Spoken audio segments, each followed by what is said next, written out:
Hey everybody, this is Captain Fool reporting for duty, giving you my weekly comic book review. So sit back and enjoy.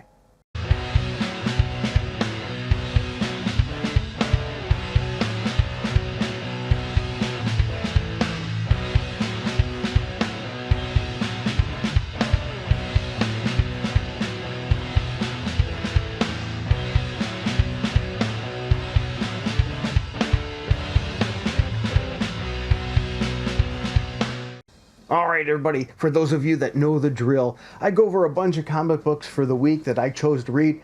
Now I didn't have time to read everything, so if I missed something you think I should have read, let me know in the comments below. Also, you may disagree with me on some of my choices. If that's the case, that's alright. Let me know below. Let's just try to keep it civil. My goal is to bring back the old schoolyard days, where we would be in discussing what hero could beat who or what comic book was good and not. And I come armed with my trusty notes, so you'll hear the paper rattle because I do it a little bit old school. I do my grading on a scale of 0 through 10, 7 being average as a 70%. So I'm using schoolyard grading. But that's not all. I also use the League of Comics Geeks to give you other people's views as well as a brief overview of the comic book as well. So let's jump right in.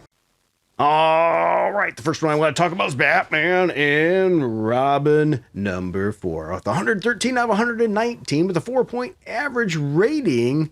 Liking the book. Yeah, the 113 out of 119. That's pretty good for average rating. I gave it a 7.4. They gave it a little higher score than me because we have the father and son separated. We have Batman and Robin separated a little bit. We have White Rabbit working with them, which is pretty interesting there. And Batman's getting attacked by bats. Yeah, Joshua Williamson's the writer. Mikhail Janin is the artist, and I butcher things, I get it. I thought the art was, though, a mixed bag in this issue. The story was okay. There was a couple of really cool little panels of fun moments there. I do like that. I am interested to see what's next, so I'm going to be reading the next issue of Batman and Robin when number 5 comes out because I thought it was good. And you know what? I think you probably should too. If you like these guys, Batman and Robin, why not check it out? Then this next one, if you don't like this one, I think there's something wrong with you. And that's Green Lantern number 6 with 146 out of 149 liking it with a 4.3 average rating on League of Comics Geeks. And I gave this, are you ready? An 8.2. Yeah, I've always been a Green Lantern fan. I get that. But this issue, I really did enjoy. Jeremy Adams did a great job writing it. Artist is Manco. Sorry, dude. I butcher your names. Never on purpose. We have Hal Jordan versus Sinestro. Yeah, I always love it when we have those two fight, and it's a very good showdown. It comes down to this. Hal Jordan, Earth's Green Lantern, which for some reason, right, he can't leave Earth now, right? We get that. He can't leave Earth. It's a pretty cool part of the storyline, and he faces off against his former mentor, once again, Sinestro. But his power to instill fear has now been replaced with rage, an elemental rage, and there's something weird going on. But what's really cool, too, at the end of this is the very last panel. The art is good. The main story is great. The secondary story, though, is something I think we could do without. Get rid of that, give us more pages of the primary story, and I think Green Lantern fans need to be getting this. I'm telling you, that last page, they drop something big there. I'm not going to give it away, but check it out. And this next one, I am going to soapbox a little bit, okay? Bear with me. If you don't want my soapbox, I get it. You can always skip past it and all that. That's perfectly fine. But I think this needs to be said. And that's the Punisher issue number 2 with 29 out of 34 liking it with a 3.5 average rating on League of Comics Geeks. Now, what I need to mention here is this. Look at the numbers. Only 29 out of 34. The main point is the 34. A lot less people are reviewing this. So pretty sharp decline from this issue to the next, which means there's probably a pretty sharp hit in sales as well. The kicker is this, and bear with me here. The story's actually good, but it's not benefiting from what Marvel's doing. Marvel's stepping on their own feet here in this case. Because what we get here is Punisher 2.0. Why? Why do we need Punisher 2.0? Matter of fact, look at this panel here. I'm going to show you this panel. Isn't it ironic? It shows no respect for the classics. No respect at all here. Why do we need Frank Castle 2.0? I mean, really, this is Marvel trying to have its cake and eat it too. They're going to say, okay, we're going to give you a Punisher, but it's not Frank Castle, and he's not in the same suit, and he's not shooting bullets, but otherwise, in every other way, he's going to be the same character.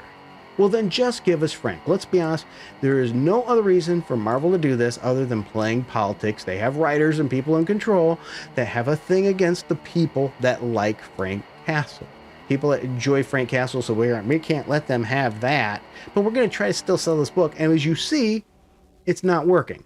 They've crapped on their very audience and expect them to turn around and buy this. And they're saying, no. They give it a chance, first issue, and they said, hey, this is Frank Castle, but not. People don't want this. Otherwise, it's pretty good. I mean, we have the Punisher here. Deep in the heart of New York, the crime lord known as the Offer trades in every currency on the planet. He's barricaded in his own fortified tower, and he's defended by a ton of guards and supervillains, stone cold killers. But it doesn't matter. Punisher's going to break through, or should I say Punisher 2.0.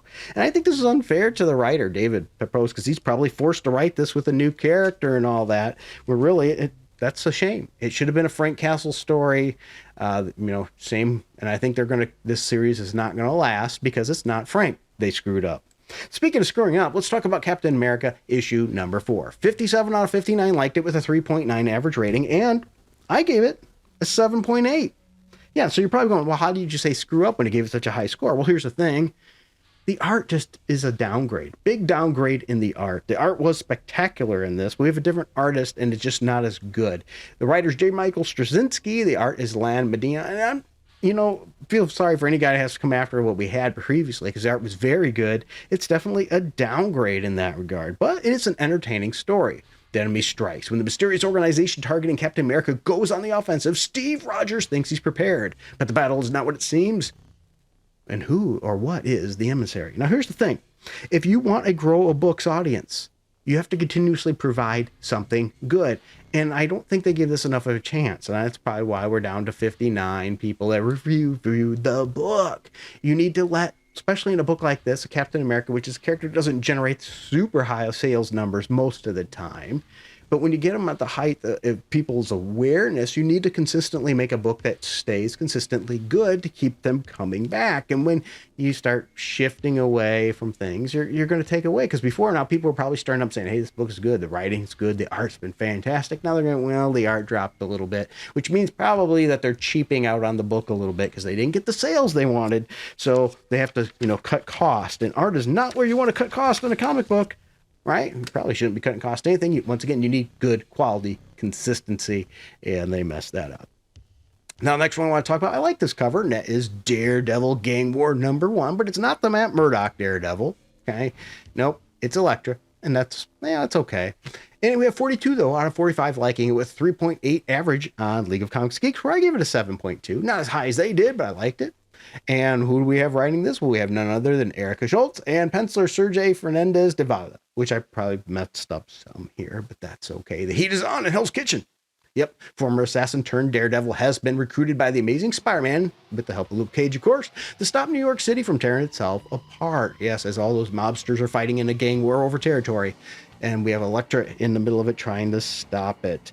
I thought the art is good, but I will say especially some of the double-page spreads were just too busy. Overall, I like the story, but I could do without the lectures like, oh, even the cops don't need guns as powerful. That was stupid. Let's get past those personal biases in these books.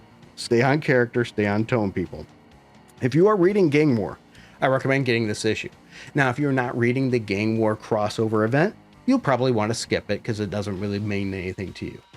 The next one I want to talk about is Blade. Blade disappointed me in the cover. I mean, this cover is just very bland. I think it could have been done a lot better for Blade #6.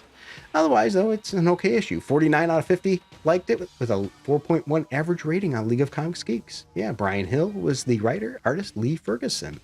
Enter Dracula until Blade became sheriff of a vampire nation. Dracula was his sworn enemy. Now Dracula is the only one who could teach Blade what he still needs to learn about himself. Yeah, so we're going to give Blade some new powers here.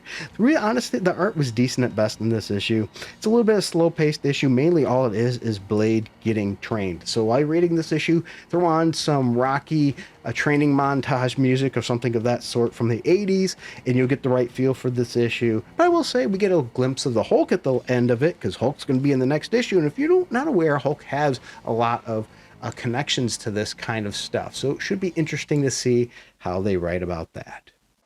Hey guys, Today's video is sponsored by my wallet. Yeah, I'm not trying to push any kind of wallet or pimp any wallet out. What I mean is it's sponsored by my personal wallet and the cash that comes out of it to pay for these things.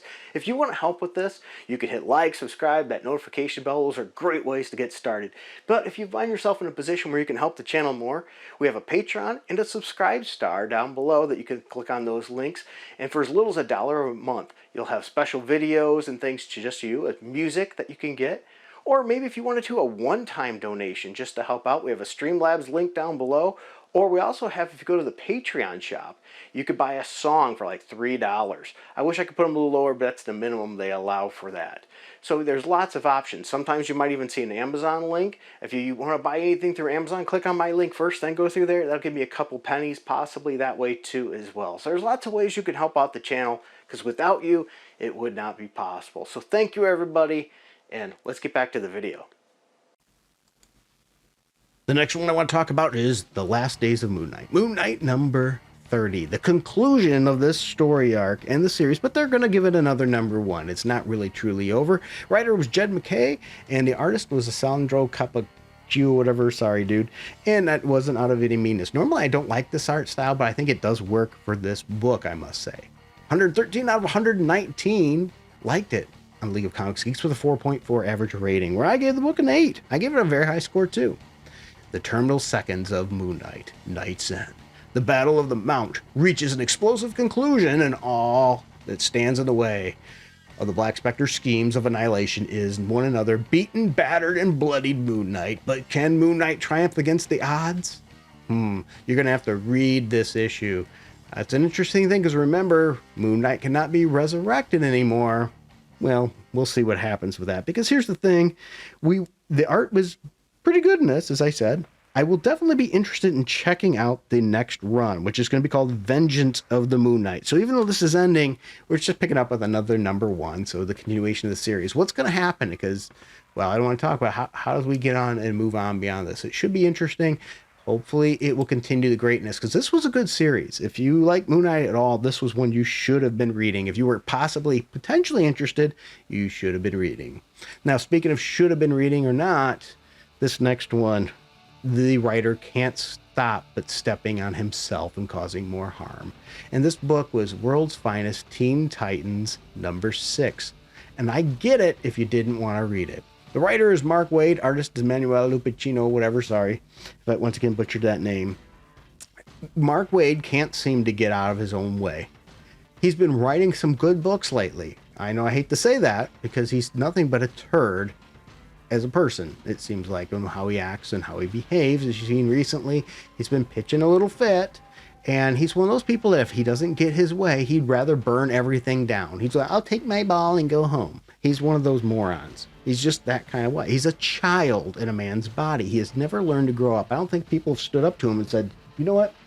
Quit being an idiot. And that's what he does. He's a successful idiot. If anything, he could learn from the very characters that he's writing in this book. It's an okay story.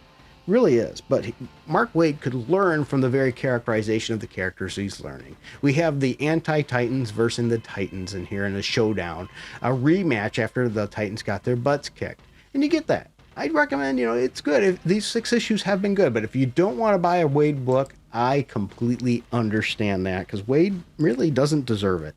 He's one of those people that just pees in his own Cheerios and then turns around and eats it and thinks everything's okay, because he's a moron like that. This next book is a character that I have a fond appreciation for. I have all of his books that have been out. I'm a big fan of the character, and that's Luke Cage. And this is Gang War, Luke Cage, issue number 2. 21 out of 25 liked it with a 3.5 average rating on League of Comics Geeks. And that saddens me. It saddens me because I wish this book would be getting more attention. Come on, let's get Luke Cage more attention. It's written by Rodney Barnes and artist Ramon Box. Taking it to the streets, the city needs a hero more than it needs a mayor. In the midst of a turbulent gang war, Luke Cage goes undercover. Sure he does. We'll talk about that in a moment. He takes his battle to the streets and tracks down the new generation of Spider Slayers. But he won't be alone, because we have Cloak and Dagger, Jessica Jones, and Danny Rand guest star. Now here's my tidbits here. First of all, the whole I can't even say it with a straight face. The whole hiding and concealing his identity with Luke Cage here is a absolute joke.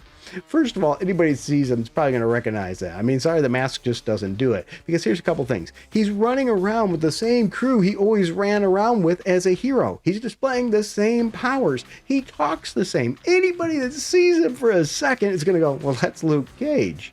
So you're in for a penny, you're in for a pound here. Though I still think it's interesting. Good pacing issue. I love this team. I really do. I like this team when they get together. I am a big fan also of Danny Rand. I love the combination of Luke Cage and Danny Rand. You throw Jessica Jones in there, it's great too. And the writer understands this. The writer throws in some Jessica Jones puns. She throws puns in at Luke because of the relationship between Danny and Luke and how cool it is and how so close they are. It just really, really works out. And that's so true, which makes me go, come on, Marvel. Quit with the identity crap politics. You know, you depowered, took the Iron Fist away from Iron Fist Danny Rand and gave it to somebody because of, well, you were afraid of it as a white guy. That's grow some balls and do the right thing. Give Danny his powers back. Make a book with Luke Cage and Danny and write them a story together. Or even, you know, make Heroes for Hire. I don't know, do something, but give us some books with these characters. This is one of the best duos. It's just, they're a great buddy team. We need more of them. I give this book, once again, a 7.8. I think it's great, and I wish more people would be reading it. If you're into gang war, absolutely good. It's just good characterization, good art, good book. I'm enjoying it. I appreciate this book. I hope that you would too. Now, I know I went through a lot pretty quick here. My notes here. Double check and make sure I went through everything. Yep, I did. All good. I even soapboxed there. So if you don't mind, take a moment, look at these people there. These people need to be thanked. Without them, this wouldn't be possible. I truly mean that. They continue to support this channel month in and month out. Thank you. I truly mean that from the bottom of my heart. Thank you. Without that, these videos would not be possible. So they deserve all that, those thank yous and that praise. Thank you, everybody, for your time. Let me know what your thoughts are, too, if you don't mind. Until next time, keep it frugal.